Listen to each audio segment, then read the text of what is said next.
because that's how this is going to be. Yeah. Okay. Well, yeah. I guess rolling over the numbers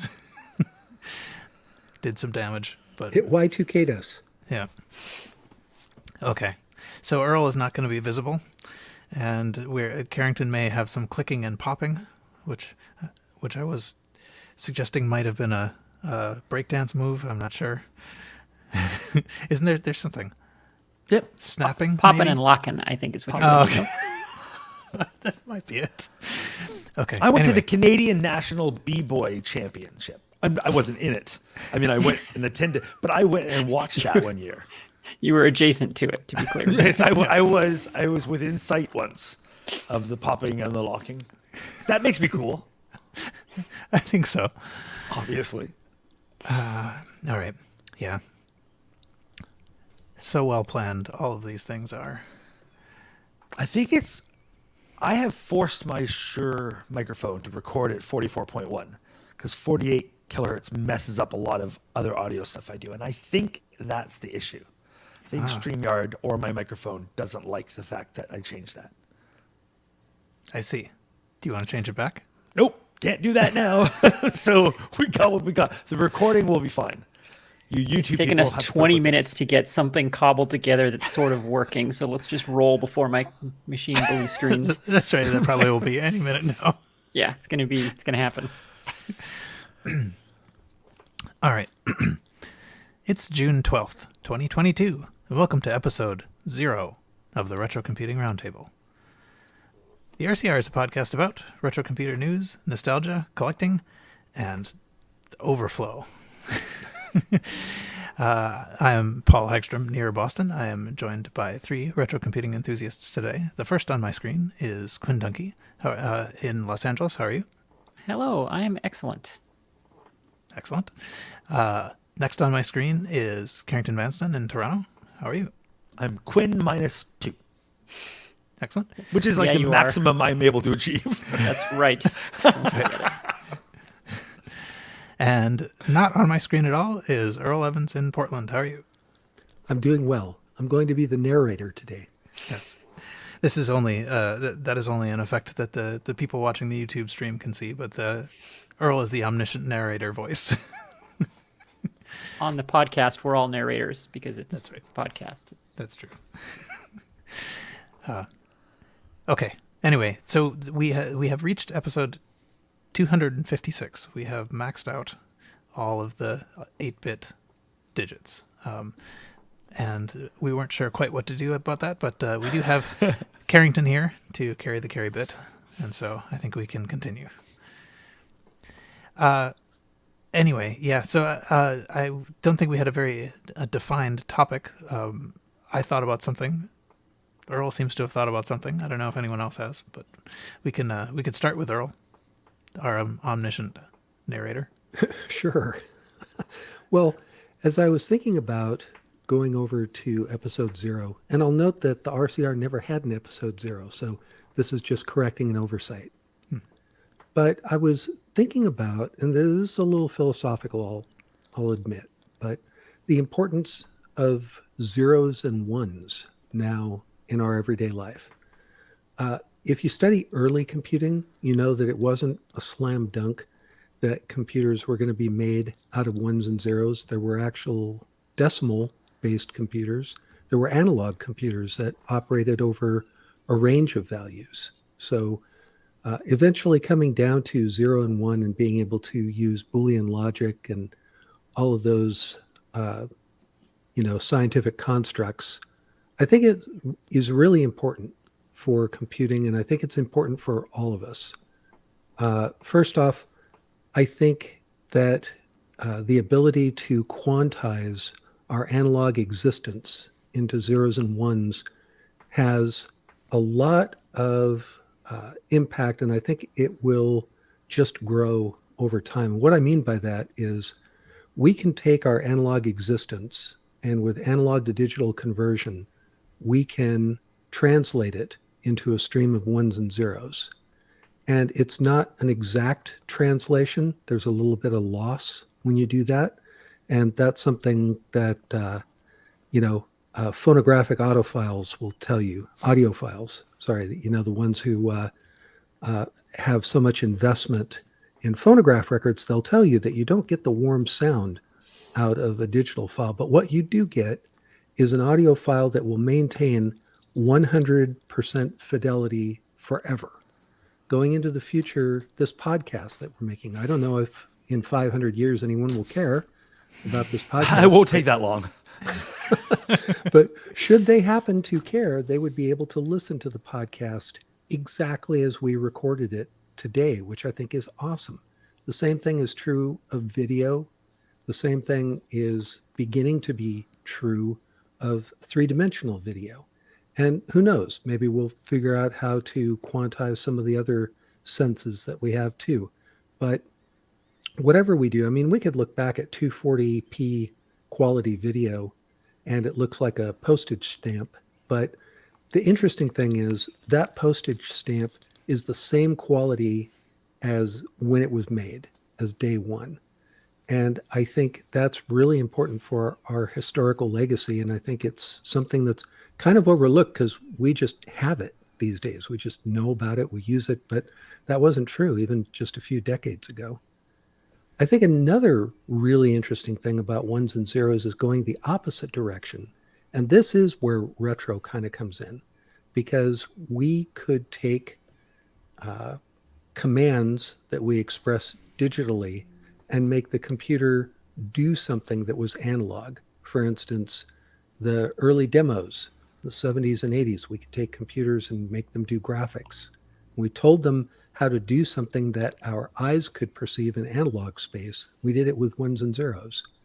MIDI was another interesting example. You could take a MIDI file that you could measure in just, mere kilobytes, and it could conjure an entire orchestra to play you a wonderful, wonderful work of music. And AI is actually starting to be the ultimate expression of synthesis, in that I saw recently on Twitter, you can type in a phrase and there are some AI systems that will then make art based on the phrase that you typed in. Now, sometimes the art is really, really frightening. I don't know if you guys have seen any of that. It's almost or not. all frightening. Yes. So it's still way on the other side of the uncanny valley. But I think it's fascinating that with just a few words, I get out of a computer in the cloud an artistic representation of something. And that's just going to get better over time too. So I think, we don't want to overlook zeros and ones, because those two pesky little on-off states represent so much of our life now, and that's just going to increase over time. And that's what I thought about when we rolled over to episode 0. So, to the world out there, you don't want to be in my head. Trust me. You said you spoke a lot about kind of the eternity of digital, and I think so. I have a friend who's a librarian, and they deal with this a lot. People generally assume that once something is digitized and it's data, it's problem solved as far as archiving goes. But it's interesting talking to her. I came to realize that data is still physical at the end of the day. And, some commenters in the stream there are talking about this as well, that data all has to live somewhere. If it's in the cloud, it's on someone else's hard drive. If it's not, it's on your hard drive. And my librarian friend talked about how basically she was specifically an archival librarian, and they spend all of their time migrating all the stuff that was scanned in the 80s and 90s from format to format, because the drives stop working. Nobody makes zip drives anymore. So they spent a year migrating all their archives off of zip disks onto something else. And then physical hard drive spindles start to go bad. So now they're migrating everything onto SSDs, and then SSDs wear out. And so they're migrating them from drive to drive. So it becomes this sort of constant physical transfer of data. And I just thought that was really interesting, that we think of data as being virtual and eternal and abstract, but at the end of the day, it's still physical. Everything is still physical. And hopefully there was not like a DVD rewritable step in the middle there, because otherwise everything's lost. Yeah, there's a whole lot of CDRs in there for a while too, and those all had to get migrated pretty quickly. Because a lot of this stuff is less permanent than we thought it was going to be, right? Everyone thought CD-ROMs were going to be permanent, and even the non-rewritable ones are not. They degrade too, and people are learning that. So there's like the CD write onces were supposed to be essentially eternal, and those degrade even faster than the factory-made ones do. So yeah, everything degrades, it turns out.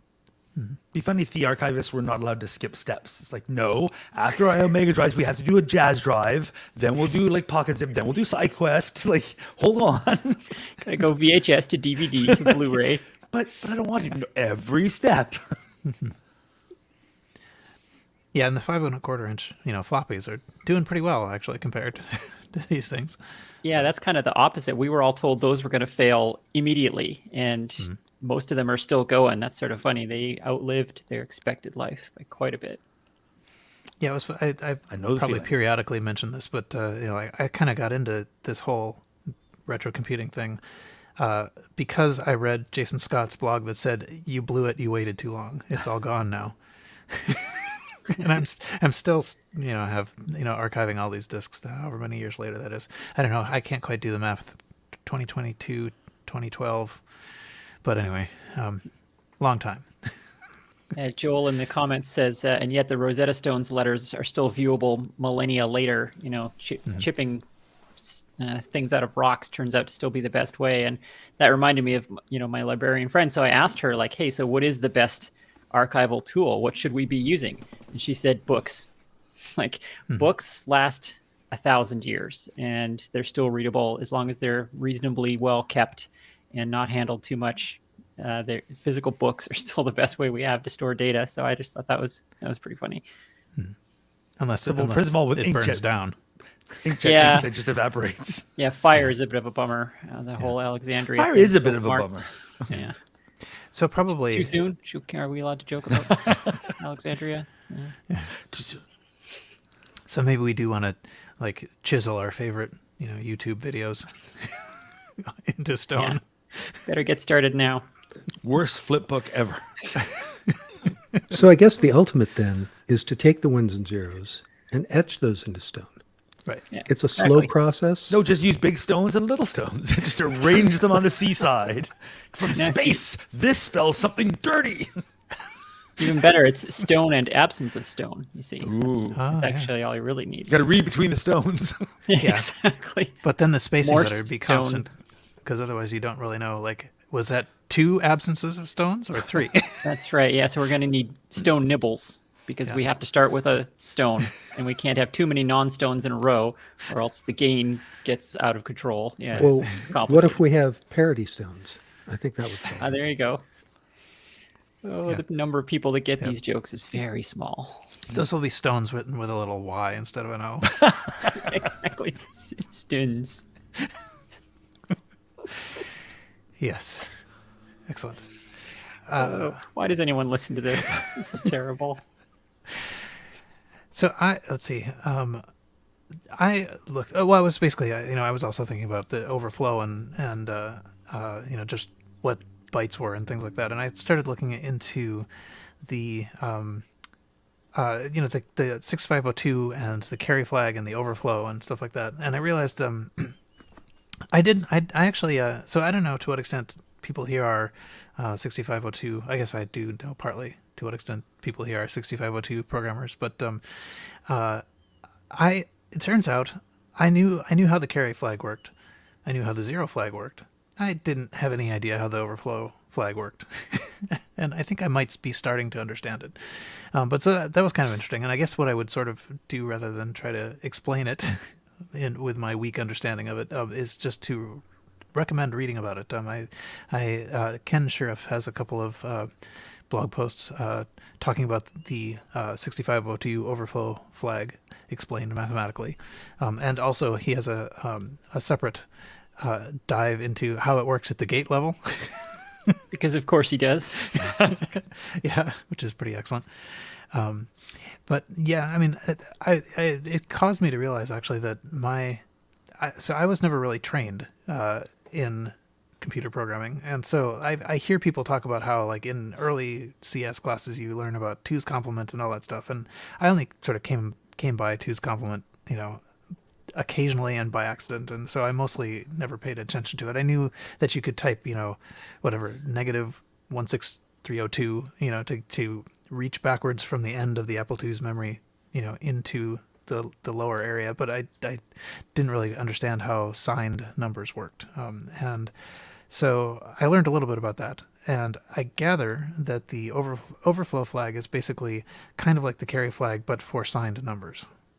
Does that sound kind of right to those who actually do know? Yeah. So in fact, actually, probably it is the carry flag that's relevant for this episode of RCR. But at any rate, I now know a little bit about the overflow flag. And if anyone's not familiar with two's complement, I definitely recommend learning about it because it's actually super clever and very interesting. It's one of those things where, like your first year of computer science or whatever, you learn it and you're like, this is terrible. Like, this is the stupidest possible way to do this. Why on earth does anyone represent numbers this way? And then you learn about all the alternatives and you're like, oh, those are all way worse. Like, Right, exactly. This is the only possible way to do this that doesn't have like 2 zeros or multiple bit patterns that land on the same number or other like deal killing problems. So yeah, two's complement suddenly looks very clever by comparison. My exact experience where I was like, this is nonsense. That must be why they're telling us to get it out of the way. It's like, oh, this is the best we can do. Okay, I got it. Yeah. Yep.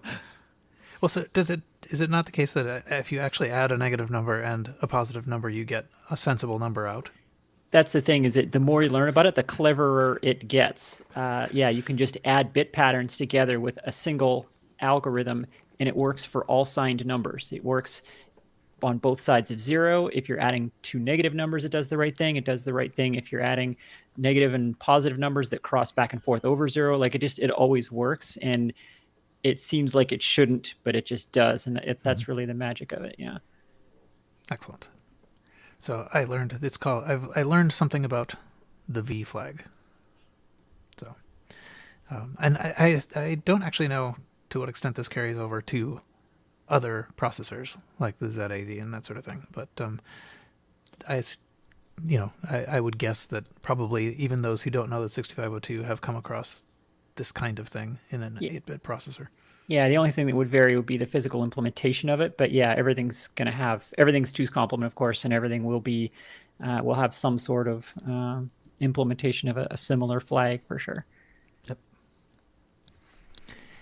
All right. There were some, since this is a retrocomputing podcast, there were some earlier computers that were one's complement. Those did exist and had the issues that one's complement has. For example, that there are 2 zeros. For anyone who doesn't know, one's complement is just where you just flip all the you have a sign bit. Is that right? Or you but that turns out to make basic arithmetic crazy complicated. And then there's 2 zeros because there's a positive 0 and a negative 0.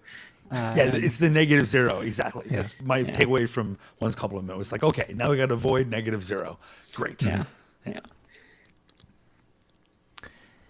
Anyway, that was about as far as I got in my thinking about the number 256. But and in terms of the overflow flag, what's clever about two's complement also is that when you implement cascading arithmetic through like half adders, the carry bit just kind of falls out naturally. Like, it's the bit that falls out the top flip flop is your carry bit, and then that, if you're signed, that also becomes your overflow bit. So it all just falls together. It's one of those things where when you look at it in hindsight, it's like, oh yeah, this is the obvious way to do it. But before they had that, the hoops they had to jump through in a one's complement ALU, for example, to do arithmetic and make sure that the sign bit ended up correct is just madness. And then two's complement, the hardware is just really, really elegant. So it's sort of inevitable that we landed here, I guess. And I'm glad people smarter than me thought of all of it. Exactly. Okay, let's see. Any other thoughts on 256 or 100 or 0 or wherever we are? No.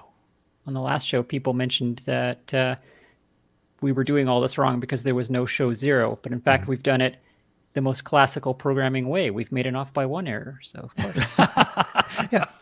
Excellent. Okay. That's why Earl's not visible. Yep. Exactly.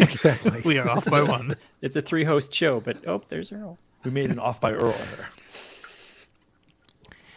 Okay, so maybe we can. I'll move to the feedback, I guess. As usual, some of the feedback was stolen for topics. So thank you everybody for sending feedback. It makes this show possible. So we, so Roger wrote on Facebook to suggest that the CS community really should clean up the spelling of its special terms, and so he goes on to recommend Nibble, N-Y-B-L-E, Byte, B-Y-T-E, Word, W-Y-R-D. It not only harmonizes these related special terms, but will also make them easy to do internet searches on. So SEO for our special terms. It also sounds like a pretty CS suggestion. Yes, exactly. And now there's 13 standards. Yeah. Exactly. Right. We talked. So last time we talked about there was a eBay auction that had a ZX80, and on it was a ZX81 keyboard. And I hadn't actually noticed it at first, but it had the wrong keyboard, and it was sort of at a slight angle. Apparently, this is because many ZX80s were upgraded with a ZX81 ROM, and so the earlier one had a 4K ROM, the later one had an 8K ROM, but they also gave you an overlay for it, so you could just sort of stick this overlay on top of your ZX81, and basically, I think because the basic ROM was bigger, it had different functions, and so you want to be able to see the mapping to the keys. The keyboards were functionally different. So what did he say? Andrew, did I say this was Andrew? I don't know. This was Andrew writing on Facebook that's giving us all this information. But the ZX80 membrane keyboards was a single layer that pressed against the PCB, and the ZX81 had a 2-layer one. So they weren't just like swappable, but you could put it over top. So it was a contemporary upgrade then. It was something that would have been done back in the day. Yeah. Oh, yeah. That's cool. Okay. So I found there's some ads, if you own a Sinclair ZX80, you can order the upgrade. There's an ad for that, and a picture of the overlay actually going on. Oh, yeah. So pretty cool. Wouldn't want to affect that amazing keyboard feel, though. Yeah, exactly. Gotta watch over that. Yeah, it would ruin it. Okay, let's see what else. We have. Oh, Randy posted on Facebook. So the Floppy Days 114, Howell Ivy, Exidy Sorcerer, and Exidy. This is an interview with Howell Ivy, who was one of the co-founders of Exidy, who made the Exidy Sorcerer, which we famously do not understand as a podcast. So I thought it was worth bringing this up. But it is, in fact, 1978 computer, Z80, S100 architecture, but doesn't have any slots unless you plug in like an expansion cabinet. And this is the computer that had 8-track cassette tape like cases repurposed for cartridges. So I might not understand it, but at least unlike something like the Sam Coupe, I do acknowledge that it existed. Right. Yeah, I'm pretty sure this one was real, so that's a good start. Yeah. Tony wrote in to talk about a Kickstarter called the Gaming Chronicles, and this is so I don't know if have you guys come across this?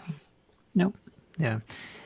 So this is by the people who did From Bedrooms to Billions, which encompasses I think like 3 different documentaries. So the Amiga years, the PlayStation Revolution, and something else.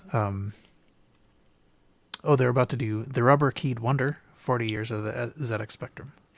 But anyway, this is essentially they went around and did a bunch of interviews for, particularly for the Amiga years, and they couldn't use it all. Like they had to make a sensibly sized movie, and so this is essentially a Kickstarter for a serialized, episodic thing that will go into deeper dives on individual stuff that they talked about. And the first one would be about the Amiga 500, which is sort of using all the stuff they had about the Amiga 500 that they collected in the making of the Amiga 1000 thing. So anyway, it looks interesting. It has 27 days to go as we record. It is pretty far along toward its goal. It's got a goal of about 25,000, and it's about 15,000 along. That goal is oddly specific. Is that typical for Kickstarters? I'm not very familiar with them. 24,632. Honestly, I looked at that and thought maybe that's a currency exchange problem. I was thinking too, maybe it's a Oh. currency conversion. Oh, that's probably it. Because they're in London, so that's probably Ah. 15,000 pounds or something. Okay. Yeah. Yeah, that's probably right. Yeah, because if you pledge 15 pounds or more, you can get the digital Yeah, download. okay. So, That makes sense. but it would be kind of cool if it turned out to be, like the megahertz rate that the Crystal ran at or whatever. Or maybe it was just impressively planned out, like they had a detailed budget down to the penny, and this is exactly Right. what they need. On Thursday, we get pizza, but only Thursday. Exactly. We ordered it today in order to lock in the price. No extra cheese. We can't afford it. Okay, let's see. What else? Oh, yeah. So I think we talked about something like this before. Andy wrote in over email to talk about the CBM 8032 AV, computer graphics and sound. And so what the actual sort of installation is let's see if I can do this without blowing it through my ears here. So what the actual installation is it's a bunch of Commodore, I think 8032s, hooked up to big screens and emitting sounds in a large, sort of, auditorium setting. So it's an art project. And, I think they're not doing anything that they weren't able to do in the day, except, for the projection part. Although I think they actually are sending, like Earl was mentioning, sending digital out to analog to create analog signals. I think they are doing some of that, like MIDI control and that kind of thing. But so this is it's an artist whose name is Robert Henke, and this is one of the installations. And there's something happening on Saturday as we record. I don't know what that is, but in Prague there's, I guess, maybe another instance of this being performed. But anyway, it's a neat idea. He does a lot of digital art, but this particular one seemed like it was topical for us. I'm pretty sure we talked about either this or him or something Yeah, at some we point definitely have. a while ago. Yeah, it's the project has been going on. It says 2019 to present. Okay. So probably one of the earlier performances we. Oh, yep, RCR 213. Look at that, Mr. Google. I am Mr. Google. Oh, please, my father was Mr. Google. Call me Goo. Excellent. Okay. And then I guess the last bit of feedback that I'll mention here is that Tony mentioned Earl had been talking about using an ASR 33 last time, and Tony wrote to mention remembering the smell of the teletype. The heavy burning machine oil still lingers in my mind, he says. So I hadn't thought That's about a good that point. Yeah. in a long time. I remember the sound. I remember the clunk of the keys. I remember the impact nature of the printer, but I hadn't remembered the smell of an ASR 33 until I read that. And then I thought, oh yeah, they did have a very mechanical, almost like your car needs a tune-up kind of smell. I bet it's the Yeah, kind we of talked thing that if about- you smelled it, it would immediately come back to you. Like, oh, that's that Yeah. smell. Yeah. Sure. Yeah, the smell I'm thinking of is typewriters. We talked about typewriters a lot, and they had a mechanical, like light machine oil kind of smell also with, and that it's the same kind of technology as a teletype. So it makes me think of that, and line printers as well, like the big line printers that we used in university, the ones that were in the basement. It sounded like machine guns when you went down there to get your printouts. That smell was in the basement of the math building.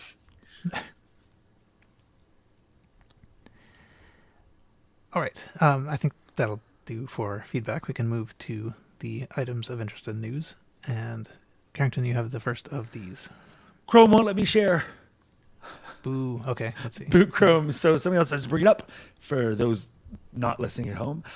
This is a fun one. It's a short one. It's a thing on Reddit, Reddit, whatever. Just that comes out naturally when I say Reddit. But this is really cool. It's a guide to how to use your Apple II as a dumb terminal for your Mac. And the idea is very, very easily set up your Apple II so it is communicating with your Mac as the Mac's terminal. So just like you'd have the terminal program open, instead it's open on your Apple II. You're typing live to your Mac. Super, super fun and super easy setup.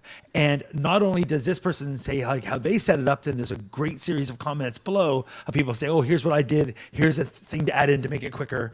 And so super fun. And I'm absolutely going to do this. I love the idea that little Apple II to my side. I point as if I had one, but if I did have one, then I was going to try to get it going with my vintage Mac instead. But I like this. I like this idea that I've always got the terminal program open on my Mac. But it'd be much more fun if it was a separate keyboard and a separate monitor, and if it was a vintage computer. So, Yep. I dig it. I dig this a lot. Just can't wait till you have to, type all those like special characters, Okay, like the there's little that. braces and stuff. Braces are for chumps. Might have to, use maybe an Apple IIc or something that at least has most of those characters. It's got pipes and stuff, right? I haven't looked at my IIc in a It's while. got pipes. Yeah. Yes. Yes, it does. My Apple II says, "Welcome to the gun show." Cool. Yeah. Okay. Let's see. Who's next? Earl is next. Oh, this is cool. Yeah. This is really We'll tell you if it's cool. Okay. Is it cool? Hold your horses there, buddy. I think it is. This is also feedback from Tony. There's an effort underway to build a reverse engineered version of the America Online servers so that we can all AOL again. The details are on a blog entry on livejournal.com. We'll have a link in the show notes. I went ahead and signed up for the Discord that they have where they're giving details about how this works and explaining how you get the client and use it. So I logged in as a guest, and it really did look like the good old days of the 90s being on America Online. And they're writing the back end in Python. And, it must be interesting to try and reverse engineer how the servers and the protocol worked. It reminds me of the efforts that happened a few years ago. You guys probably remember this. Mm-hmm. They were trying to build a compatible back-end server for Quantum Link, which was a Commodore 64 focused, as a C64 unique online service. And I can't speak today. Sorry. Interestingly, mm-hmm. Hey, I said it. It was the predecessor of AOL. Yeah, I was just going to ask about that. Are these at all related projects? I don't think they're related. I didn't get any sense that the two projects were intersecting in any way other than that they're doing a very similar thing. They're reconstructing a back-end online system so that you can use the client and get on there and remember the good old days. So it was fun. So this actually uses the real client, like the real from the day client? It sure looked like it. I downloaded it from their Discord, and I'm always feeling a little sketchy when I download something from a random site and just run it. But man, it really did look like the AOL client. It had the welcome sound at the beginning. Did you have mail? I didn't have mail because I was on a guest account. Can you imagine being so mad at Twitter that you're like, that's it. I'm going to bring back AOL. I'm going to write it from scratch. Yeah. So is there a re-implemented modern client that runs on, or they re-implemented the server and you emulate the client on something? Well, I just ran it on my standard Windows box. Okay, so it is a re-implementation of the client as well. Okay, that's cool. Did they send it to you on 58 crappy CDs? And are they still charging your credit card? I joked about that on our RCR Discord. I said, I want a shiny new DVD to go along with this. Yeah. It just keeps coming and coming.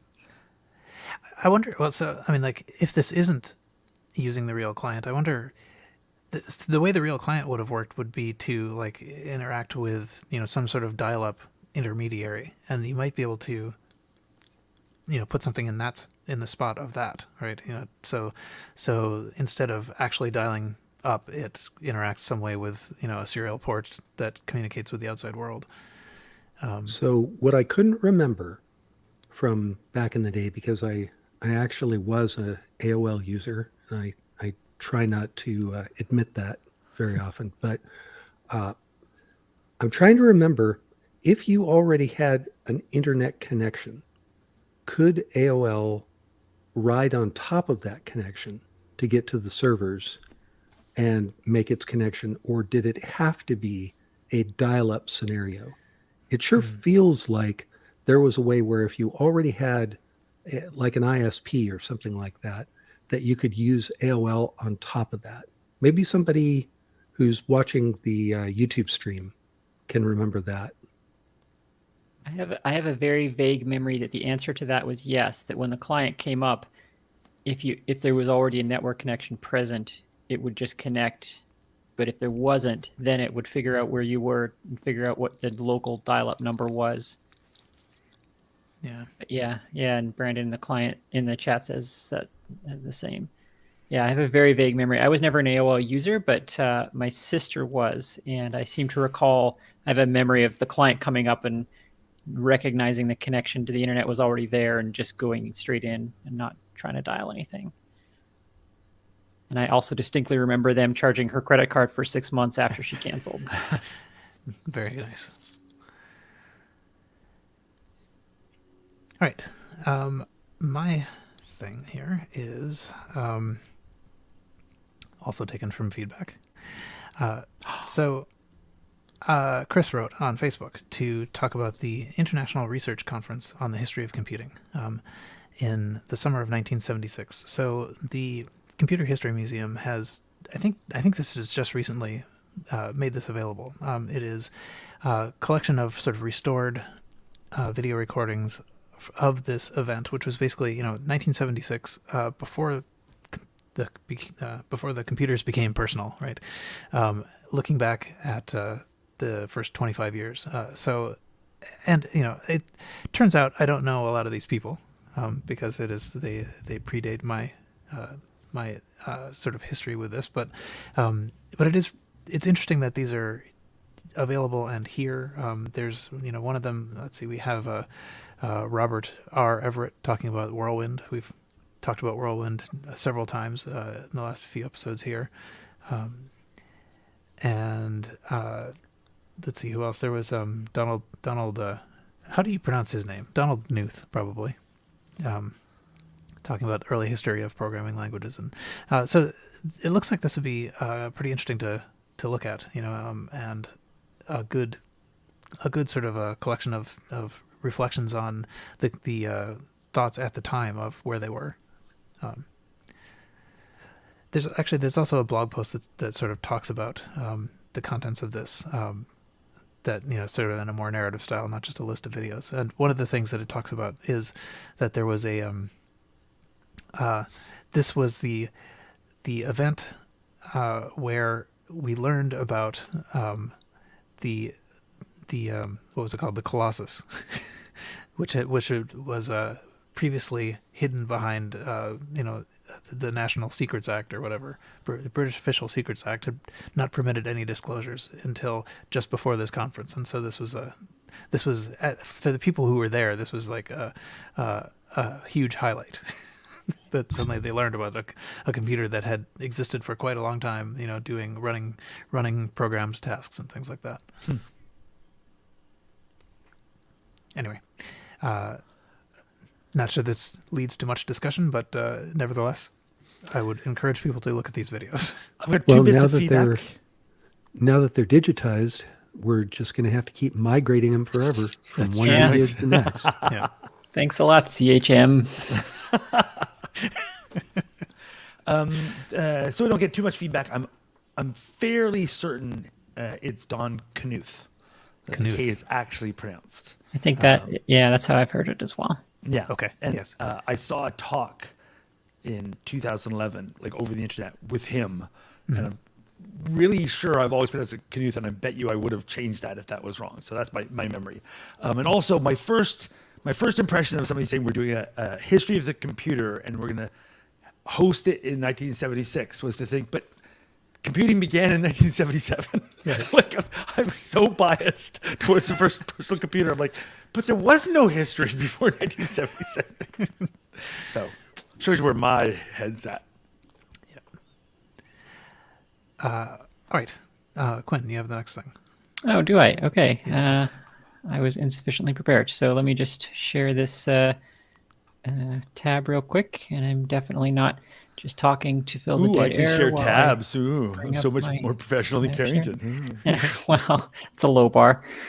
So this story is one that I just came across recently that I love for all of the overlaps of retro stuff. So this is a blog post by, I'm going to say Cariad Kiger, and I'm sorry, I'm sure I've butchered her name, but what she has done is ported Doom to AUX. And that is a sentence that not a lot of people will understand. So allow me to elaborate. Awesome. Yeah, so as many people probably know, porting Doom to things is kind of a sport. And if it's got a screen, someone has probably ported Doom to it. I have seen Doom running on digital cameras, on refrigerators, on all sorts of, basically, if it has a screen, it can probably run Doom. And so it's kind of a fun thing. And it's difficult now to find things to which Doom has not already been ported. But she has managed to find something, and that's AUX. AUX was Apple's brief foray into Unix long before they bought Next Step and it became Mac OS X. Apple did have its own Unix variant called AUX that ran on the 68,000 Macs. It was, I think, a fork of the IBM RS6000 AIX version of Unix, but it's a System 5 standard. Back before Linux people ruined Unix. Yeah, you heard me. Fight me, nerds. Unix has been ruined by Linux. I've said it before. I'm going to continue saying it.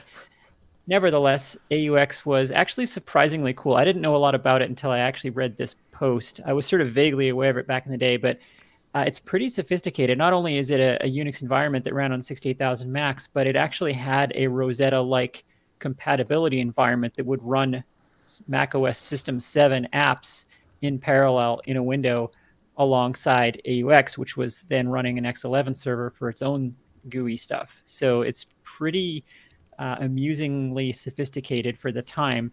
And apparently Apple actually supported AUX all the way to 1995, which I also had no idea it was that late. Basically what killed it was the PowerPC migration. They never migrated AUX to PowerPC. So that was basically the end of it. But so this is just sort of the story of doing that port. For anyone who doesn't know, Doom was originally written on Next Step, on Next computers at id. So there's long been original source code for it that runs in a Unix environment. There were some challenges for porting the graphics and so on, of course, because of course Next Step was display PostScript and this is X11, but the bones of it were there, and they didn't quite get sound working. Sound is always a nightmare on Unix, so that didn't quite happen. But in addition to all the source code being here, there's also live streams of her doing the port, working on the port and debugging things, which is really cool. That's not something you see a lot of. And I just applaud the effort. In the end, I think the frame rate was something around 2 or 3 FPS, but that's never the point in these exotic Doom ports. It's just fun to see that it works at all. So it's a good read, and I learned a lot about AUX. Cool. That's I cool. don't know very much about it either, but I got an image. I basically have a hard drive for my SE30. I'm gesturing to where my SG30 is, but that starts in it. But so I have typed in AUX before, but I haven't done much with it. I had an AUX server at work in 1991, maybe 1990, like super early. It was a Quadra that we used for doing production and rip stuff for a big coupon company. So it's my only experience with it, but yeah. Yeah, that's similar to what she's done here. Actually, she says she has a Quadra and an install of AUX on an SD card just because she's had a passing interest in it, and so that's what she started with. And she goes through the process of installing Mac X, which is an Apple implementation of X11, which I didn't know existed. I thought the OS 10 implementation was actually Apple's first and only X11, so that's kind of crazy that there was one way back then. And yeah, there's some samples here on this live stream of the live stream that she did of debugging it and so on. So yeah, it's pretty cool stuff. Excellent. Okay, Carrington, you have found Encyclopedia Britannica. I found a little thing, and I had Yeah. a question, and I think you've already answered it, because just in a weird Google search, it put me on Encyclopedia Britannica. Hot tip, Encyclopedia Britannica still exists. Way to go, guys. And if you go to their Apple II page, the photo they have as the example of the iconic Apple II that you'll all know was, of course, bright red. Like, what the heck is this? I have it's questions. Yeah. Right? So I was like, why is, and then I see the caption is image courtesy of Apple Computer Inc. Like, this was the image they supplied. Like, I don't understand. So I had many questions, and I believe Paul has found the answer. Is this true? You've got a link to a video. Yeah. Right. happening? I had definitely. So this picture on Encyclopedia Britannica has been there for a long time. I was actually just now trying to find, a tweet I put, out there about it a while back. But it's like, it's striking. It's a weird. It's the kind of thing that people would look up and why is it red? Glossy candy apple red. Yes. Yeah. So there is a video. I found it on YouTube today, called Woz Presents the Apple Historical Museum. And in the description, it suggests that this came from a VHS that was given out at the 2C rollout. So I guess that was, it says 1984, but wasn't that 83? I don't know. Maybe it was 84. So it apparently there was a temporary sort of like museum space, and Steve Wozniak kind of like walks us through it, sort of pointing out where the Apple One and there's schematics and keyboards and stuff on the wall, but also there are these cases. So there were, he shows the cases, different colors they tried out. There's a blue one in the back, and there's this red one, which I think is, the one that Encyclopedia Britannica has a photo of. And you can sort of see off to its side, there's a green one. Yeah. I like the green. I might have liked this red one, I like the blue one. I think the blue one's cool. Earl, which one do you want? We're all making their choices. I'm going with the green one also. Uh-huh. Do you They still all have turn that, yellow eventually. that original Britannica entry? Can you bring that up again? Because that was really. So this is very red. I mean, if you go back to that top level view. I mean, if everyone wondered why Britannica is no longer relevant, this is quite a shocking little screenshot right here. So the article is titled Apple II, subtitle Computer. There's an incorrect picture of the topic. Below that, this photo caption is Apple II, subcaption the Apple II. There is zero information on this, and the photo is incorrect. Yeah. And it's surrounded by banner ads. Yeah. Way to Lots roll into of the ads. future, Britannica. really nailing this. Yep. But it's a very I don't know, bright red. And it makes the really like keyboard look awful. The coloring, the Yeah. keyboard is terrible against that red. But It actually looks like it's smooth too. Like the Apple IIs we know have sort of like a rough, they're I don't know what you would call it, but they're not smooth. they got roughened up when they scraped off all the red. Yeah. I'm sure that's what it was, yeah. Anyway. There weren't many red computers, were there? I mean, I'm thinking of the Alice. What other ones were there? Yeah, I mean, color was on the way out at that point. So it was like beige and white and gray and black were kind of felt like futuristic colors. So I think everybody went in that The direction. future is bleak. The future will be beige and gray and black. Yeah. Oh, yeah, Curtis mentioned in the chat also. Looks like the Alice mutated into Apple II form. It's interesting too that Woz presents this Apple Historical Museum, because Apple, by the time Steve Jobs comes back, Apple was very much against having Apple museums and looking back and all. It's like, nope, that's all nothing. We don't do that. We only see the future, and the future is the Newton. Wait, no, the future is not Newton, or whatever. Right. So it's interesting that there was an Apple Historical Museum at all. Well, someone in the stream mentioned the iMac. It's easy to forget now, but looking back, that was the striking thing about the first iMac, was that there were colors. Like that was because we'd had almost 30 years of beige, black, and silver computers. And so the fact that you could buy a blue one was just incredibly shocking. And so it's funny to look back at this and be like, oh no, they had crazy colors that they were thinking about at the time. In this museum, they also had the Apple IIe was the 1/1,000th. The 1/1,000th one they did, the 1/1,000th Apple II, which they made gold, and it looks absolutely terrible. These all look like those hot-rodded cars they put together in malls on weekends. They have all the same finishes. They should all have glows underneath them and be jumping up and down in the front. Yeah. Anyway, okay. Rob in the chat, he says his aunt works for Encyclopedia Britannica in Chicago, and I literally could have sent them a photo. Well, then, Rob, this is on you, isn't it? Yeah. Yeah. Way to drop the ball. Maybe in fact Rob did send them a photo just as a joke. Yeah, is your Way to go, aunt's Rob. Apple II red? Okay. Anyway, I think that was all of the items of interest or news. And so now, I guess we are ready for a word from our sponsor. Encyclopedia Britannica. Yeah, that's right. Okay. Terrible since 1972. We weren't that good before it either. Okay. And we're back. Okay, so the host's retrocomputing gift idea that I found was it is a poster, MOS 6502 poster of the this is basically the image that was created from Visual 6502.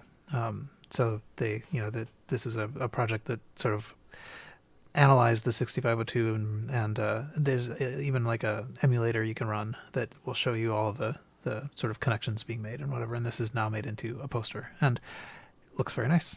I think I think the person making the poster is just someone who took the image and made it into a poster. I don't think they had any connection with the project, but I think the project allows for that. So, Creative Commons. Looks nice. $8. So, no, actually, that's shipping. How much does it actually cost? I don't know.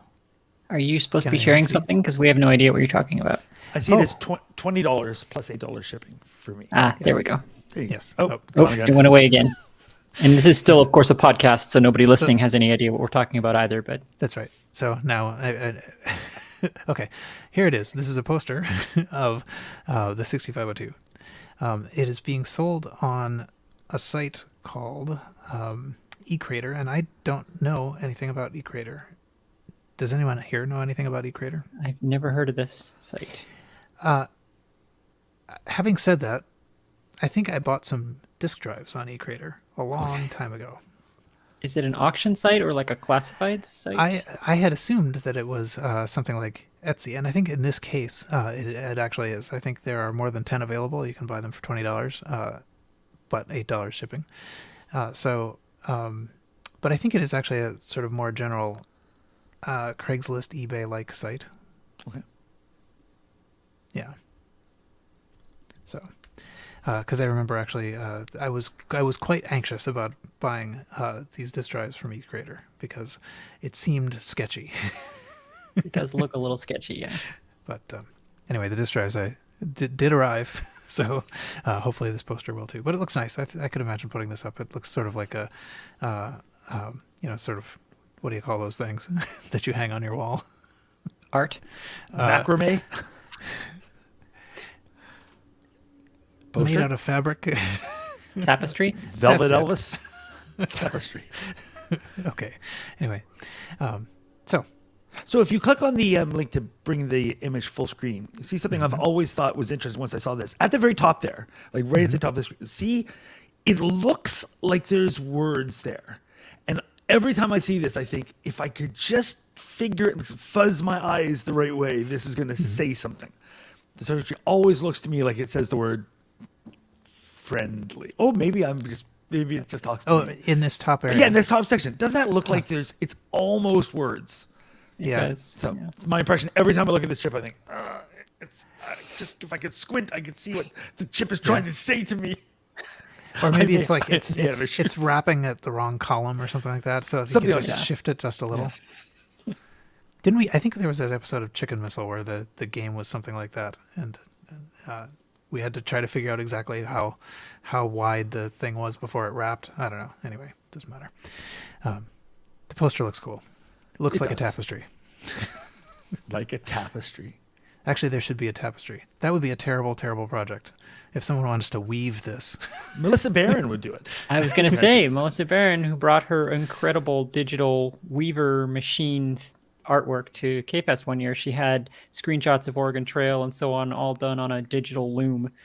And they were absolutely amazing, and they were sold out quickly and then gone forever because she no longer has access to the very expensive digital loom at her art school, is my understanding. Okay.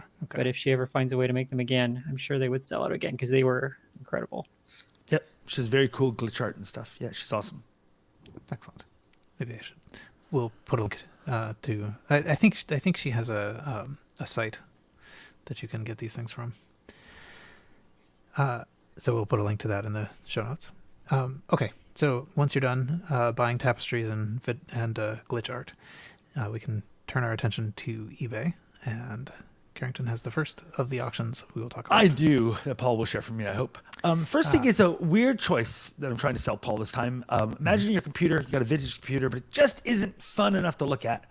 So the first choice is Screenies. So this is computer screen. It's a frame. So it's a frame you put in front of your computer to make it look like a space station. Does that look like a space station to you? I don't know.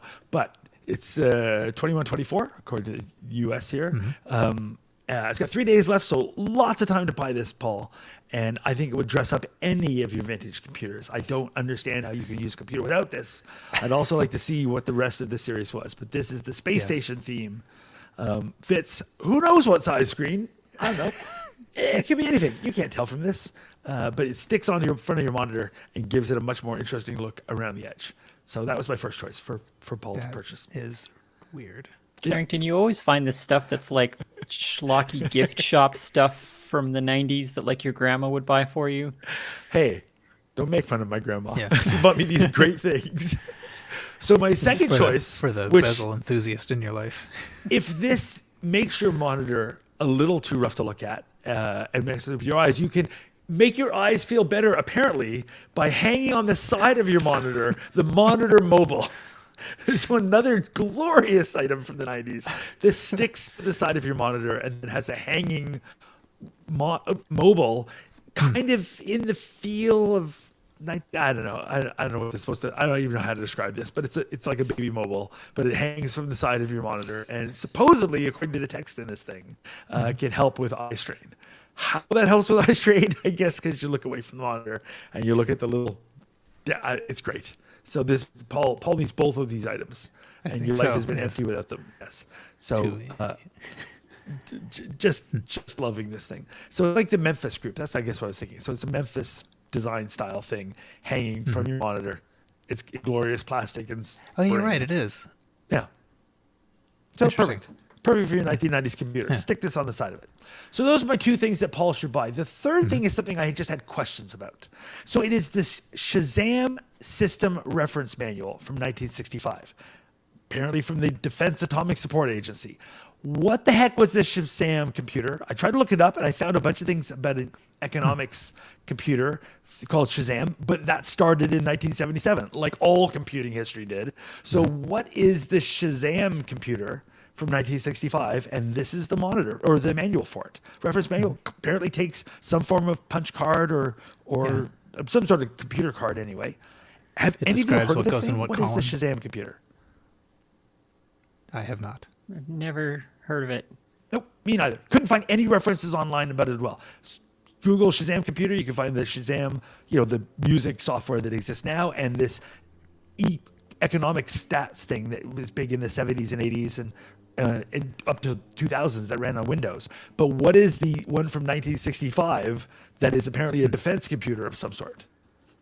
Never heard of this thing. And there's a manual on. Yep, tried to find that company and found it's a division of some other company, but can't find any reference to this Shazam thing.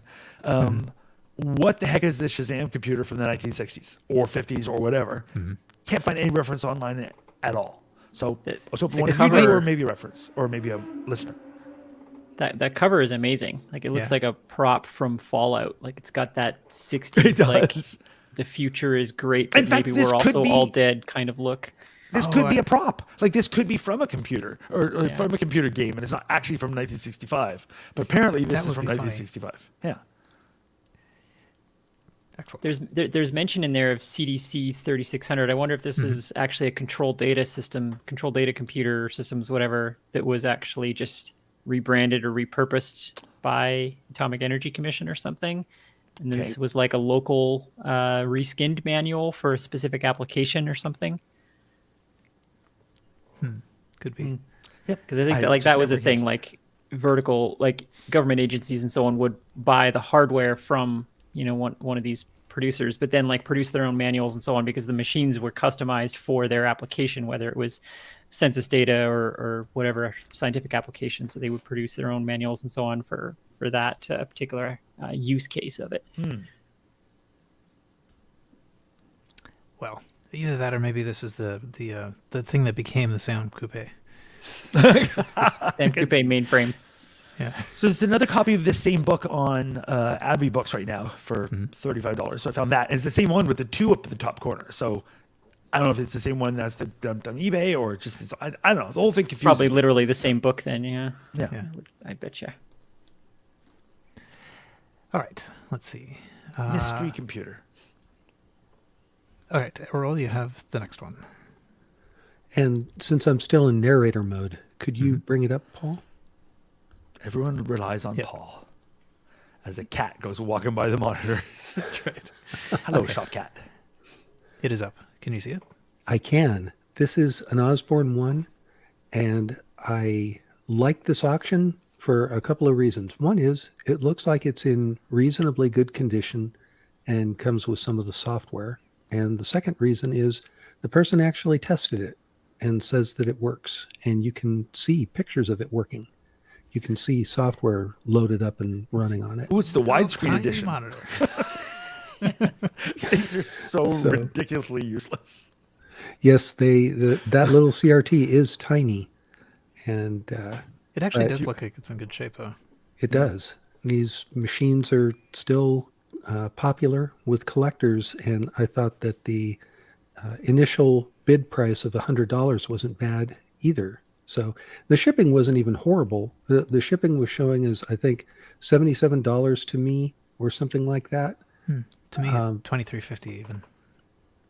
So I guess it's coming from New York, so it's going a little less far to get to me. But still, Yeah, that's I guess so. cheap. I would be worried about how it's going to get packaged.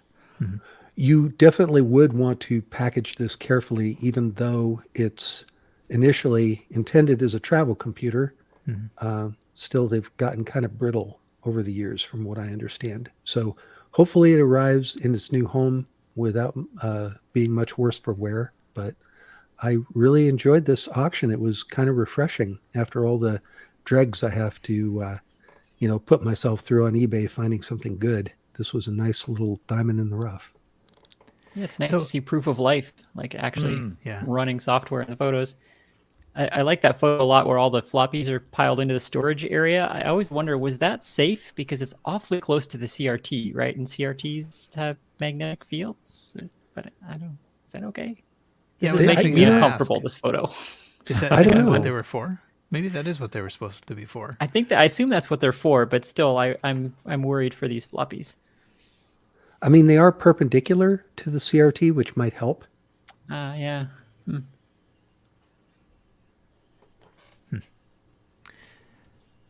Anyway, I'm also realizing that my CRT is just terribly Spartan. After seeing all of Carrington's CRT bling, I have to go out and buy that now because CRT is just so barren. I'm all about the bling. obviously. Did those bezel decorations come in tiny versions for the Osborne? Yeah, I hope so. Just kind of holding an actual stamp. Just stick it over there.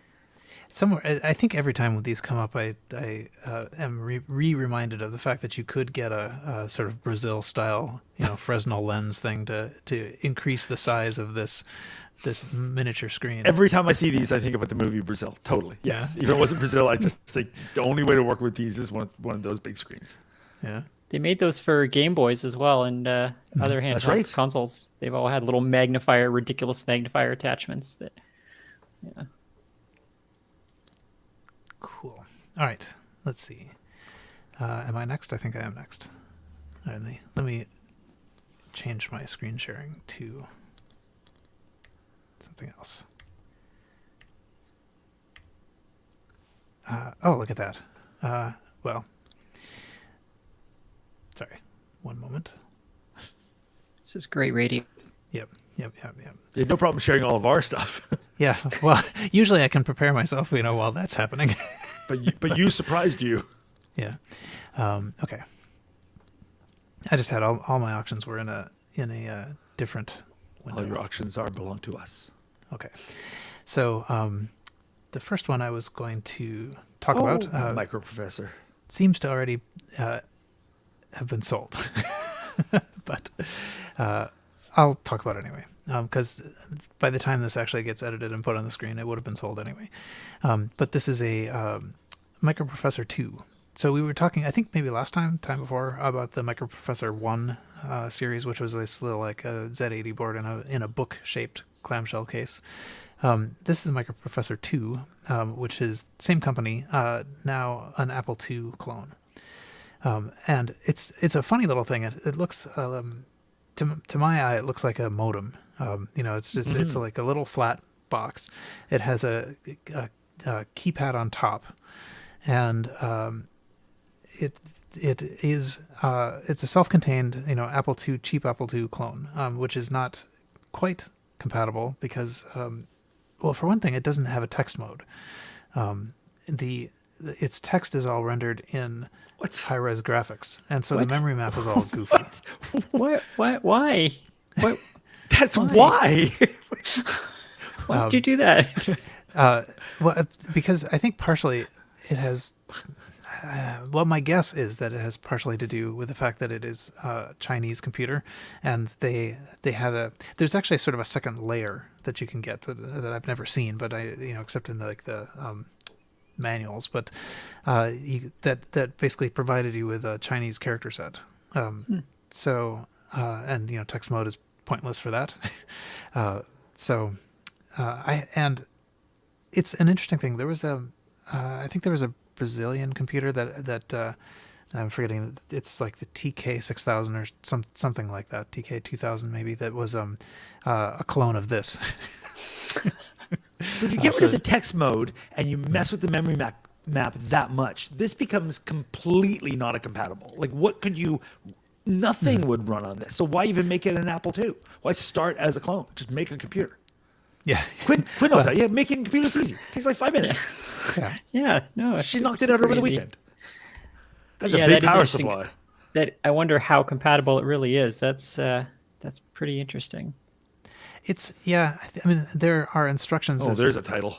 Yeah. Yeah, that headline has not aged well. No. Goodness.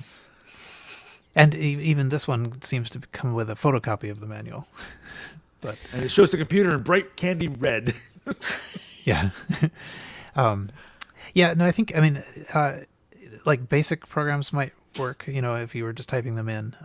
And there are instructions, as to how you can convert things. And I think, I forget exactly what I do have, a lot of pieces of this. I have the Microprocessor 2 unit and the power supply and a disk drive attachment and something else. Oh, there's a keyboard actually too. That you don't have to use the keyboard on the thing. There's a keyboard that you can plug in that's actually sort of separate. And I haven't played with it very much, but that's definitely something I want to do because the documentation is actually pretty thin. Like there's not much on how you do stuff with this, and it isn't quite compatible. Like with the memory map not quite being the same. So so I'm interested to write programs for me and all 4 other people on the planet who could also run those programs. But anyway, so it's sold. I don't know for what. It looks like it was listed at $300 and then disappeared. So, but it is quite rare. I mean, like I was lucky to have found the one that I found. So, The name of this company is delightfully dystopian. It's a multi-tech industrial corporation. yeah, yeah, and I think that's the same Multitech that did later make modems in this shape. So, and I think we determined before they became Acer after that. So, it is a company that still exists. But anyway, okay. So I don't know if you also had this experience, but the eBay auctions to pick from were pretty thin this week. I don't know what's happening with eBay, but no one's selling the good stuff anymore. Yeah, you Hey, only what are you found talking? 5. You saying mine weren't good? Monitor. Well, screen? Come on, Paul. I did not come across yours somehow. I don't know. Exactly. I bring the goods. Yeah. Do you? Oh, I do. Do you? So this actually this is just a couple of Cray catalogs, and I was mainly just liking the Cray design. I think the Cray computers were just really quite elegant. They really are. So Yeah. This is the one you have on screens. Actually, that was my favorite because the padded vinyl seats were the power supplies for each unit. So under the cushion of each of those seats is a power supply for that column of CPU, basically. I never knew that. That's cool. I worked at SGI at the very tail end of Cray, basically. So Cray got bought by SGI, and so there was a little bit of an overlap where our field techs were servicing these machines. And so though I never got to go see one, but they had stories. So Cray would do a lot of things to sort of justify the $20 million that you've just charged the government for this thing. Mm-hmm. And so they would do things like the liquid cooled machines. They would plumb the cooling lines out of the machine and back in, and they had air injected into them so that there'd be like neon colored bubbles running through tubes that you could see. And so when you looked at it, it would be like, wow, that looks really high tech and therefore definitely worth $20 million. And but then those machines, you had to drain the coolant out of them for any kind of service. So the technicians would tell stories of, when you go to upgrade the RAM on a certain model of Cray, you have to bring a pail because you have to drain the coolant out of it before you can open the case and things like that. So they were very funny machines for a lot of reasons. Cool. Yeah, and the other thing actually, that this when I see them, it reminds me of a recognizer somehow. Yeah. It has a very Tron look to it. Yeah, for sure. And actually, that reminds me, since Rob is actually in our chat, I was just listened to the You Don't Know Flack episode on Tron, because I am very far behind. You are far behind. September 25th, 2020 episode. But anyway, it was fun to hear. So I would recommend listening to that and all the other episodes. Okay, let's see. Next one. This is Novation AppleCat 2 modem, etc. It says. This is, so I think we have talked about this before, right? The AppleCat. We probably talk about it every 5th episode. Well, you do anyway. Yeah. Okay. So this is it's a set. It has a blue modem card that says Novation on it. It has a handset. It has a little box with some ports on it, and it has an acoustic modem. And so this has been put together by somebody who doesn't really know what this stuff is. I don't know the story behind it, but it says Novation AppleCat 2 modem with all necessary attachments, whatever. But so some of this stuff, it's all of a certain amount of rare. the blue card that goes into the Apple II, and that's the primary AppleCat 2 modem, and that's interesting for reasons that we will have talked about in other episodes. But it could do one of the things that was special about it is it could do 1200 baud at half duplex. So there was a whole sort of pirate scene based around this 202 capability, Bell 202, 1200 baud half duplex. But the other thing it could do is it could connect to things like a BSR, is that what it's called? System where you can like control things through the power lines of your house. Like X10. X10, yeah. So, and the little box that's in this auction is actually an interface to that. So if you, I think there's an extra thing you could plug in here to connect to the X10 system and turn the lamps on and off. There's it also has a connection for like a serial out, I think RS-232 out, and a couple of other things. This box, the box is super rare. The modem itself is kind of rare, but not super rare. And in fact, you can I haven't seen the box before. I've never encountered that. Me neither. I've never seen one.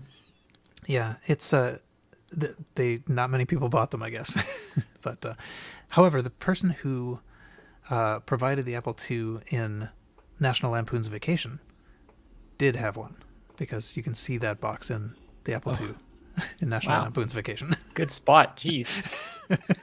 You are a hardcore fan of the AppleCat. Wow. Anyway, and actually, so also this acoustic modem, it is an Novation modem, and Novation provided that acoustic modem to, like, you could buy it as it's called the Novation Cat. You could buy it as a standalone acoustic modem. Actually, I think Radio Shack also had a branded version of this, and Apple very briefly had a branded version of this, and this is that Apple branded version. So this is also hyper rare. Yeah, I've never seen this either. Nope. Wow. I mean, it's hyper rare only in the sense that it's got, like an Apple produced logo sticker on it. Right. I mean, like, Apple really did sell it. You can find it in their catalog. It was, I think, called the Modem 2B. But Or not. Yeah. And then it also had a handset that the handset goes with the AppleCat. There, you could answer the phone with your AppleCat. And in fact, actually, there's a did I show these before? I think I might have. But there's these little things that you can hang on the side of your Apple II. Like the Apple II had little vents. Put the handset on it. The cradle, yeah. Yeah, and there's a very funny promotional picture of an Apple II, with the thing, hanging in the vents. And I have a remake of the thing that you hang in the vent. So there's two of them. James Littlejohn made these. But anyway, so I'm intending at some point to hang this in the vent of my Apple II. But, as one should. Yeah.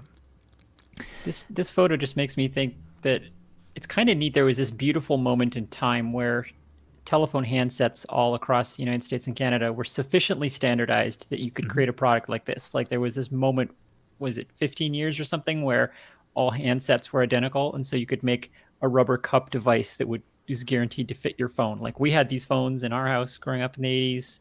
Everybody had them, I guess, because we all had to rent them from the phone company, and it was terrible. But still, I think it's that kind of standardization is neat and long gone. Yeah, that is a dirty. Your iPhone is not going to do anything with this thing. Yeah. All right. Well, you say that, but I think you actually can get a standard-sized handset coupler that connects via Bluetooth to something like your iPhone. I'm not sure how much it would like modem signals, because all that A to D and D to A converting, going back and forth, probably handle 300 baud just fine. That would be very funny to try. I would love to try that. Let's see. And now I'm, let's see. 1 second. I am looking something up and leaving this out of the edit. But what I wanted to do is find the... I'm putting it into my underground edit of this episode. Okay. This is going in the director's cut.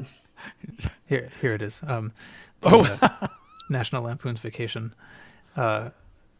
shot of the Apple II. You can see the AppleCat box on the back. Yeah, I remember the scene from the movie, but I never would have noticed that. Nope. Wow. Yeah, excellent. Anyway, so this the Novation auction, it has. I think it just was listed today. It has 6 days, 21 hours to go. So $10 seems a pretty good price. Yeah, Yeah, that's insane. There's no way this is going to go for that low, right? yeah. Well, unless nobody notices. But Yeah. I mean, I think even Way just to go, Paul. the common blue Apple Cat 2 card would go for a fair amount. But if anyone knows what this other stuff is, then it will go for a lot. I kind of want to buy that myself because even though I wouldn't use it, but just because of how rare all that stuff is and how it seems to be priced like nothing. Yeah.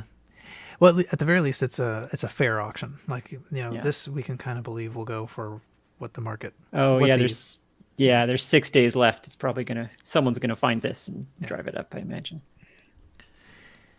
That was probably the best of the auctions I had. Should I keep going? I don't know. So next one I had is it's an Elf 2. Does anyone know the Elf 2? It is No. the predecessor to the Cosmic Elf. Like I say, I think we talked about this ages and ages ago on something. Oh. Yeah, And I when I say predecessor, I meant successor, of course. A successor, right? Yeah, the Cosmic Elf was a kit, like a kit-built computer that's based on the RCA 1802, and the Elf 2 I think was a marketed, sort of improvement of that. But and I don't know very much about it. You can get there was a popular like build it yourself kit. What was that called? Earl, maybe you know. The it's like the business card or something like that. Nobody remembers. No. I Did we think I lose know the Earl? one you're Oh. talking about.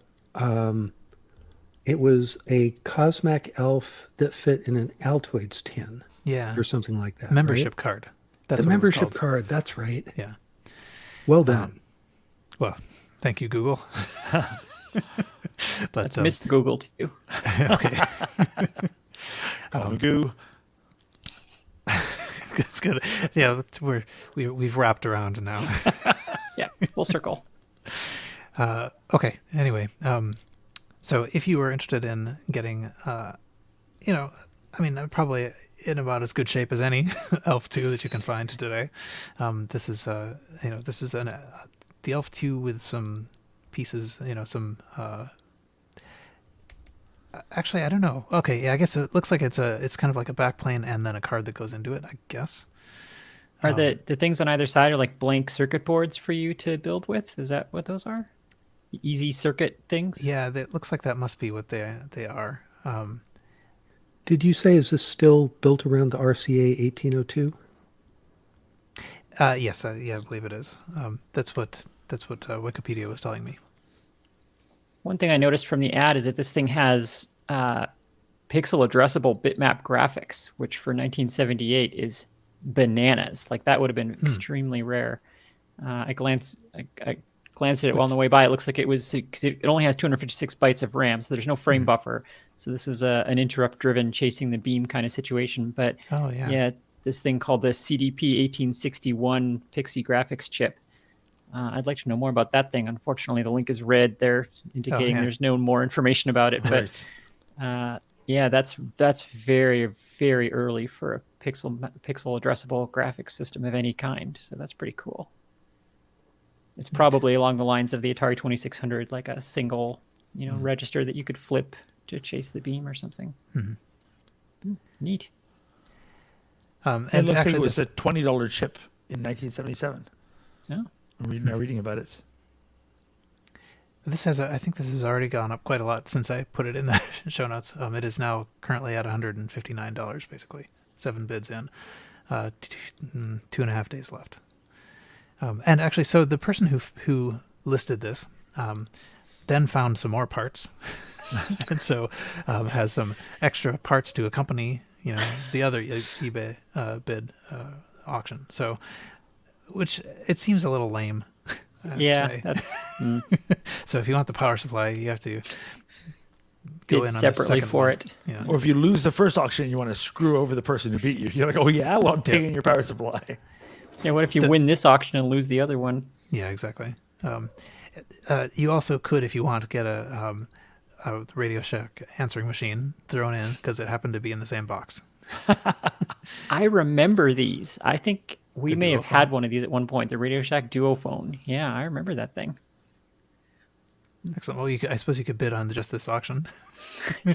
Just to get I only want the Duophone. Yeah, I just wanted Keep the power Duophone. supply.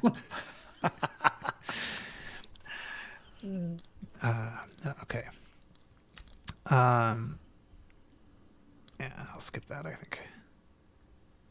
Will I? Is that There the you last one I have? Okay, I'll talk about this one. This comes up. This also comes up regularly, but now there's an auction with a picture of it. This is the ZX Spectrum expansion system that includes the microdrive, and the microdrive is the sort of wafer tape, continuous loop drive. So I thought it was kind of interesting. I actually also thought it was kind of interesting that it says, it has a ZX interface 1 for local area network and RS-232 interface. And when I read local area network, I think of that as a term that post-dates this. Yeah. But it is in fact, it's not like a new thing. It is like an old thing. Even though it looks like it could be a new thing. I mean, like This one's it's in really good shape, except for the box being trashed, but yeah. And when I looked at it, I thought, oh, well, maybe that's where you put your SD card. But no, in fact, it is for the little wafer tape thing.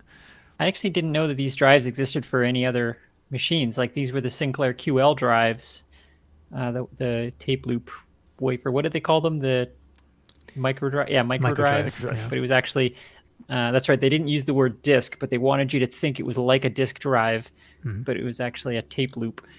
But yeah, I didn't know they existed for anything besides the Sinclair QL. And they're little, too. There's Yeah. a photo of it next to a cassette here, and it's like a quarter the width of a cassette. And actually, this is a picture of an opened one, so you can sort of see the tape looping. Yeah. And the fact that the human brain sees anything with these kind of characteristics as a face Pareidolia. makes it look like a very sort of surprised tape loop. Yeah. Why so shocked, microdrive? I can't believe I'm on a disk drive. What? Yeah, what's going on, buddy? Yeah. They promised me. His expression says, "Oh my God, I'm terrible." That was a marketing gimmick. Yeah. Anyway, okay, so that's the okay. Yeah, so this whole thing has it's ending within a day. It has 18 bids and is at $55 at the moment. So we'll see next time how it did, I guess. All right, that's it for me. What's next? Closing discussions. Aha, that's why I had that other tab. So we turn to closing notes. Carrington, you have the first of these. Do I? And it is a Kickstarter. Oh, yes, my girlfriend, who's totally real but lives in Canada. That's why you don't know her. Yeah, she's, it's not a retro thing, but she's helping launch a new company. She left her last company, and they're trying to do these environmentally friendly cleaning products, I don't know, that support youth health and mental health. And they're doing a Kickstarter starting Tuesday. And so I was bugging some friends of mine to say, like, hey, go help her Kickstarter. They need to raise like all of $5,000 for the tooling or something small. And of course, all my friends, being my friends, said, yeah, well, what do you give me if I do? I'm like, you buy a sponge, man. Like, support my girlfriend. Like, come on, buy a sponge. So I have promised them that if it gets funded on the first day, I will bring back 1 megahertz. They help my, so now if this Kickstarter gets funded, I'm bringing back a podcast, which has nothing to do with this Kickstarter, but apparently I will be bringing back 1 megahertz. So that's why I brought it in, because that's happening in my retro computer world. I'm apparently bringing back a podcast. So Excellent. but only if it gets funded on Tuesday. I was a big fan of 1 megahertz, so I'm rooting for this now. Yeah. Well, then buy a sponge. Buy a sponge on Tuesday, because if they get funded on the first day, then I promise to bring back the podcast. So Yeah. Do we But say it'll- now that your podcast is sponge-worthy? yes, Ah, wow. wow, I understood that reference. I did as well. Little Weirdly, I 90s did as well. Seinfeld deep cut there for anyone who's wondering what the heck's going on right now. So is if the you want me to bring back a 1 megahertz Apple II podcast, then yes, go buy a sponge on Tuesday. So is the 1 megahertz hiatus now retro? Well, kind of. I mean, it's been an underground podcast for a bunch of years now. Like there are like ways to get it. It has actually been a continuing thing for ages, but it's sort of secret. So, but it will come back as a public podcast. So, Excellent. yeah. Rob says he did for $5,000 worth of sponges. I think one sponge will be sufficient. Maybe he's got a lot of cleaning to do. You don't know. Maybe a lot of cleaning. So anyway, yes. So Excellent. this episode will come out after the Kickstarter is over. So if you're listening, too bad for you. If the podcast has come back, it's got nothing to do with you. The only people who follow me on Twitter would have gotten the link. So. And if it didn't, well, thanks for nothing, listeners. Jeez. Exactly, because then no podcast for you. It stays visible. All right. Earl, any closing notes? Yeah, just a quick one.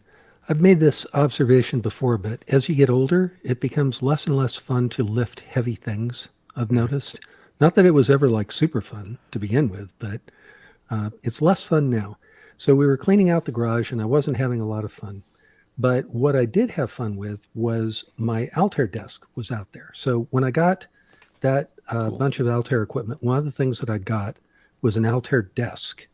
And they're not that common, but in the Pertec days, after Pertec bought MITS, they came out with a business system that had an Altair turnkey and it had some disk drives and it all fit into this really super, and this is if you're living in the 1970s, attractive desk with fake wood grain. And there's a giant blue 19-inch rack mount cabinet that attaches to the desk and it's Altair blue. And it's where you would rack mount the Altair equipment and the drives and stuff. It's incredibly heavy. So the Altair was heavy. The dual 8-inch drive unit is heavy. The desk is heavy. So all of this is very heavy. If I suddenly disappear, it's why is everything in the future so heavy? Is there a problem with gravity? Yes. I know. Yes. So I may collapse into a crater at some point when my floor gives way and says, no, that's enough. I've had it. But it was fun to put it all together, though, and get it cleaned out. It had decades worth of dust bunnies and other little, long expired friends living in there. And so I got out the gloves and the mask. I literally was wearing a mask, putting it all together. Mm-hmm. And, I guess one of the strange, somewhat helpful side effects of being in a worldwide pandemic is that you've always got a mask handy. So yeah, we all own those now. I have so many masks. Yeah. So, and it actually looks pretty nice down here and takes up less room than the desk that it replaced. So I'm kind of happy. And that's really cool. I love old computer desks and things with the computers had to be built into and stuff and recessed areas for computer. Love all that stuff. Yeah, I loved it when a desk was an option that you could get for your computer. Mm-hmm. Back in the Open Apple days, Emma and I talked to Nooney. What's her name? Oh my gosh. Lane Nooney. Thank you. That was one of my favorite episodes of you guys. I followed her on Twitter ever since then. Yeah, just the domestic impact of home computing and like printer stands became a thing and like all this furniture had to be invented for these things that nobody thought of and people had to figure out what room the computer goes in because that's now the thing it's that furniture. blew me away. Right, that she talked about that. I never even thought about it before. Like, where does the computer go? And it's a living room thing, or it's about. Is it an appliance? Is it a TV? Is it like what is this amazing. thing? Yeah, so I love that stuff. And if it's red, what does it match? Is it going to alarm the dog? Like, what, do we have to be worried about that? Earl, you had you shared a photo of this in the Discord. Do you want me to put that up? Oh, sure. Yeah, if you'd like. If you have that handy. So how beautiful is that? And there it is. Ooh, that's lovely. Wow, that came out great. And everything about it, though, is so stinking heavy. You would think that because the wood surface of the desk is fake wood grain covering, that it would be particle board and not that heavy, and you'd be wrong. It's fake wood grain over steel. Everything's 1,000,000 pounds on this thing. The colors are so great, though. I love that Altair blue. It's such a good color. Mm-hmm. That is absolutely beautiful. For those listening at home, too bad. And are those dual floppy drives built into the desk? They go in the 19-inch rack mount cabinet. which is Oh, that Altair Blue, and it's okay. all rack mountable equipment. That's awesome. I have desk envy. Was it which TRS-80 model was it that was like it was a desk? Was that the Model 3 or 4? I think there was I think it was a 2, but I don't know if it had to have a desk, but it definitely Okay. Yeah. could have one. I think that was the business one. The chat will probably soon tell us. I seem to recall Yeah, that's a really rare one too that I've only ever seen photos of, but it was the also two. okay. Yeah, and it was also like strikingly attractive for being such a beast. Yep. So back then, all the TRS-80 stuff looked like it would be heavy, but actually weighed like nothing. And this is the opposite. Yeah. Looks like wood, but Except it's the all monitors. steel. Yeah. I wonder if there's something that the color actually sort of evokes lightness. Like it Yeah. does sort of seem like it shouldn't weigh very much. And all it part of feels marketing. very like it's aged well. Like it feels like a high-tech color even today. Like it would have Yeah. felt extremely futuristic at the time, but now it still does feel like futury looking. Ooh, and the chat says, remember buying a desk with a slot in it for tractor feed paper. I Oh, do yes. remember that. I 100% had that. Yeah. Oh, wow. There's a sense memory coming back. Yeah, and figuring out where to put the box of tractor feed, that was a serious concern. Yep. Yeah. And like how loud it was going to be, figuring out how to make it quieter and all that stuff. Okay, I want a whole podcast about computer desks now that Paul's Yeah. got another picture up. Beautiful. Yeah, What is this one, Paul?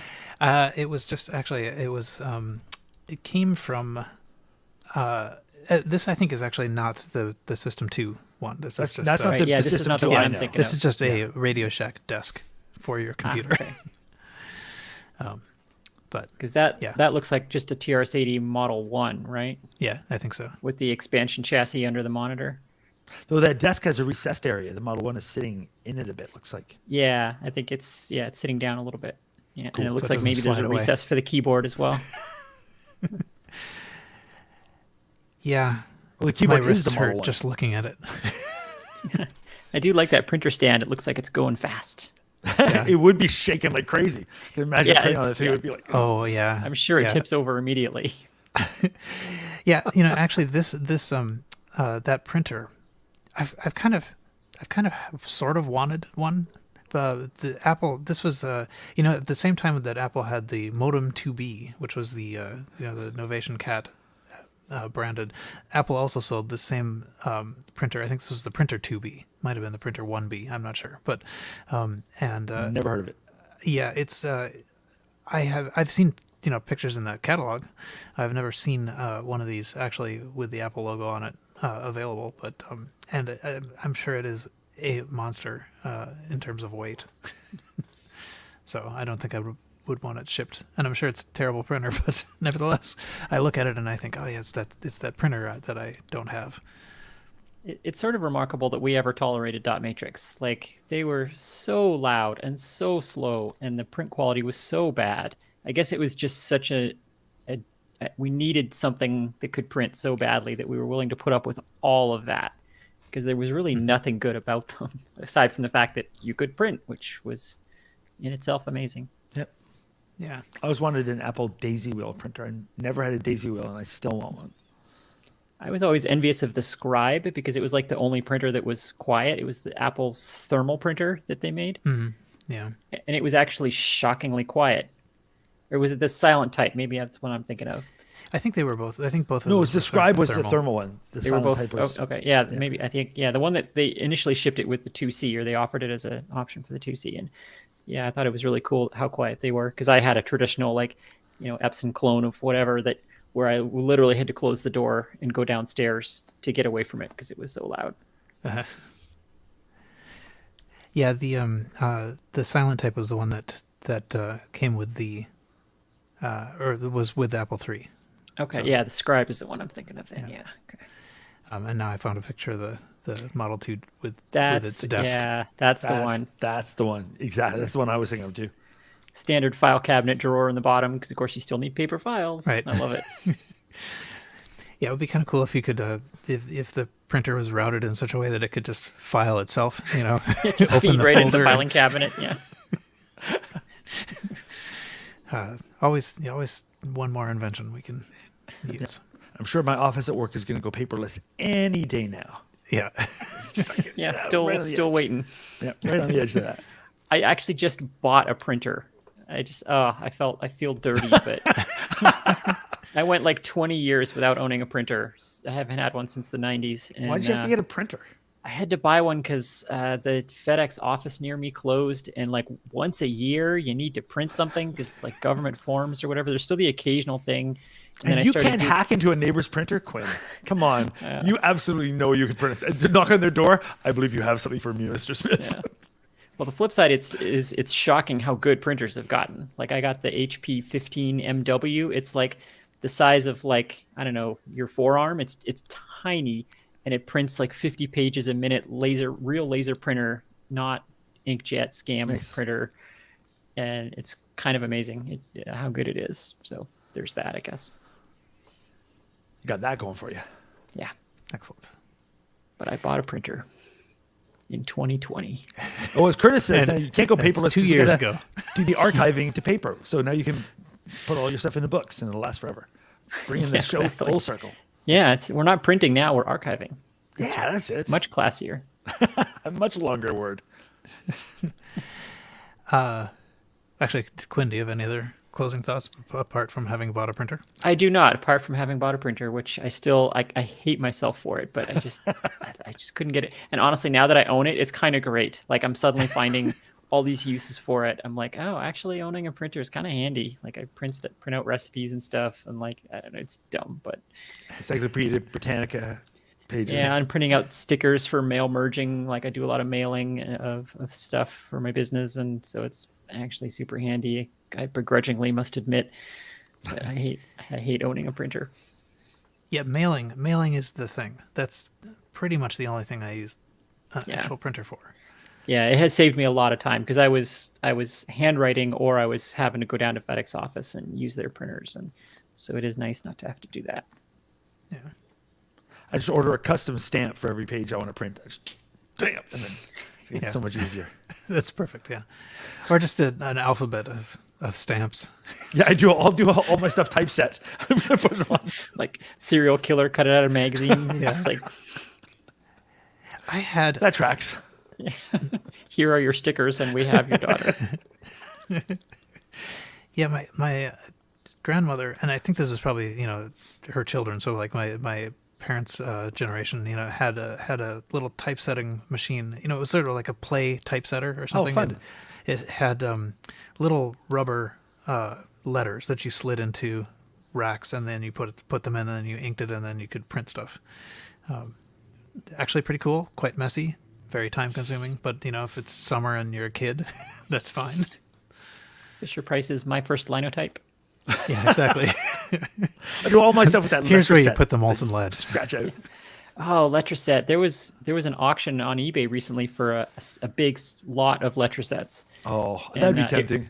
It went for a lot of money because people love those things. I loved them, but I love them. apparently, Yeah. apparently they go bad, and so someone spent a lot of money on useless Letrasets because no. the binder chemical that allowed the ink to release from the backing paper, apparently that goes bad, and so they only have a shelf life of about 5 years.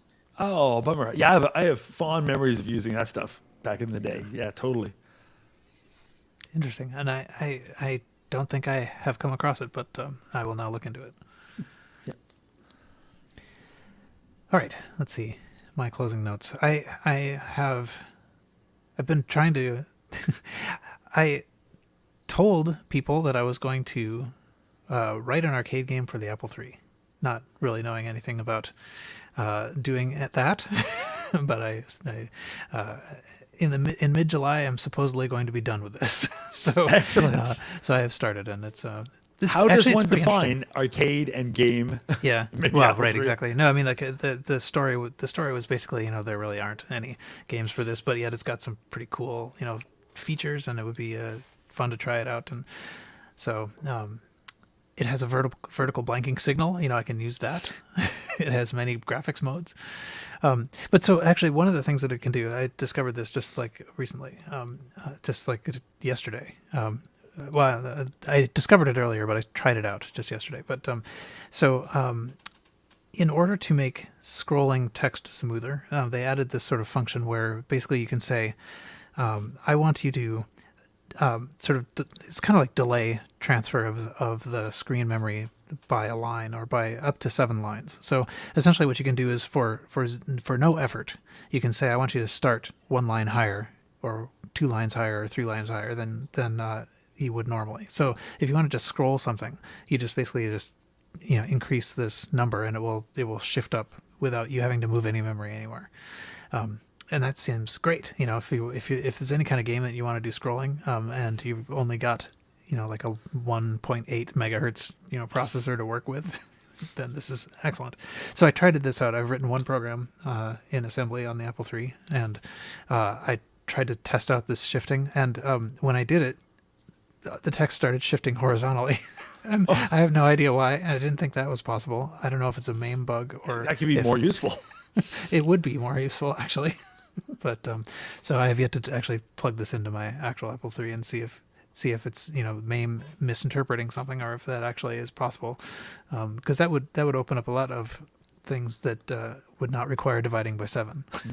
So That's really cool. I'm actually glad you're doing that because I have always wanted to do that because the Apple III is so underappreciated in terms of the graphics capabilities that it has, the modes and stuff. And I didn't know until you said that it has, those are called scroll registers, and that's how game consoles, for example, like the Nintendo, that's how they do scrolling. It's the same deal. They have a register where you can offset by up to the width of the standard tile -1, so that you can smoothly scroll between tiles, and then you jump all your tiles over, smoothly scroll and continue. So and I think the Amiga has scroll registers as well, if I'm not mistaken. So, but yeah, that's wow, that's awesome. I can't wait to see what you do.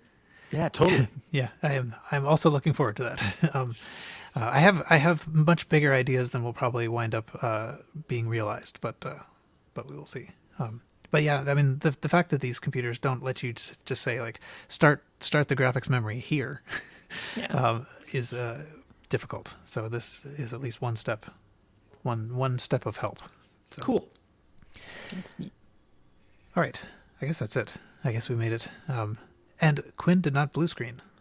I did not. Yeah, Yet. we may have jinxed it here, but so far, maybe I'll stop recording now while the file's still intact. Yeah, exactly. As far as we know, Earl did though. Yeah, it's funny, with Earl's camera off. It's sort of like when It's a lot better, isn't it? well, it does seem like it doesn't encourage you to talk, I guess, or something. So And Earl, we told you, the whole no time. shirt, no camera. It's going to be a rule going forward. I'm I sorry. just feel like I'm on the Wonder Years. I have a thought, and then this disembodied voice like crystallizes that thought. It's very convenient. Yeah. Anyway, yeah. Oh, and so I guess the next episode probably will really be 257. We're not going to start over again. That would just confuse all the podcatchers. But I think we are not going all 16-bit. Probably not. We agree on that. Yeah, everything is complicated then. Yeah. Okay, so anyway, that is it for this show. You can find the show notes for this and all the RCR shows at rcrpodcast.com. You can discuss the show in the forum at vcfed.org/forum/forum.php. I've left a picture of the a person in plaid pants at the TRS-80 Model 2 computer desk to minimize the size of the people dancing. That's cheap. Those pants are amazing. I got those on now. You can follow RCR on Twitter at RCR Podcast. You can join our Facebook group at facebook.com/groups/RCR Podcast. You can send feedback to feedback@rcrpodcast.com, and that will allow us to actually have something to talk about. We are a member of the Throwback Network at throwbackreviews.com. And please write a review on iTunes if you wish. And until next time, Retrocompute. I'm just glad Carrington's wearing pants. Ha! You thought I was wearing pants this whole time. Fooled you all. My excellent. pants made out of the same material that my chair in the back is made out of. Your chair is made of. Yeah, exactly. I would totally wear pants made out of that material. I would Definitely too, 1970s me would. It probably wouldn't have been my choice, but I still would have done it. Excellent. Okay. Well, Good thanks, stuff. everybody. actually. Yeah. And thanks, everybody, for joining us and Indeed. helping us out in the chat. Thank you, chatters. So long, thanks, YouTube. YouTube. See you in episode 257.